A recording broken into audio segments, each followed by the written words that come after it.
അതെ, ഇത്തവണത്തെ ആദ്യത്തെ ഇടിച്ചക്കയാണ് ഈ പൊട്ടിക്കുന്നത്. ഇത് വെച്ച് വീട്ടിലെല്ലാവരുടെയും ഫേവറേറ്റ് ആയിട്ടുള്ള ഇടിച്ചക്ക തോരനാണ് ഇന്ന് ചെയ്തെടുക്കാൻ പോണത്. അതിനുവേണ്ടി ആദ്യം ഇതൊന്ന് വെട്ടി നുറുക്കി ചെറിയ കഷ്ണങ്ങളാക്കി വേവിക്കാൻ വെക്കണം. കൂടെ ഉപ്പും ചേർക്കണം.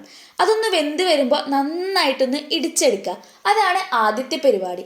എന്നിട്ട് ചട്ടി ചൂടായി എണ്ണ ഒഴിച്ചു കൊടുക്കുക. കടുക്, വറ്റൽമുളക്, കറിവേപ്പില എല്ലാം ഒന്ന് പൊട്ടി വരുമ്പോൾ ഒരു പിടി ഉഴുന്നുകൂടെ ചേർക്കണം. ചിലർ ഇതിൻ്റെ കൂടെ അരിമണി കൂടി ചേർക്കും കേട്ടോ. അത് ചേർത്ത് കഴിഞ്ഞാൽ സ്വാദ് കൂടുതലാണെന്ന് ഞാൻ കേട്ടിട്ടുണ്ട്. വീട്ടിൽ ഉഴുന്ന് മാത്രമാണ് ചേർക്കല്.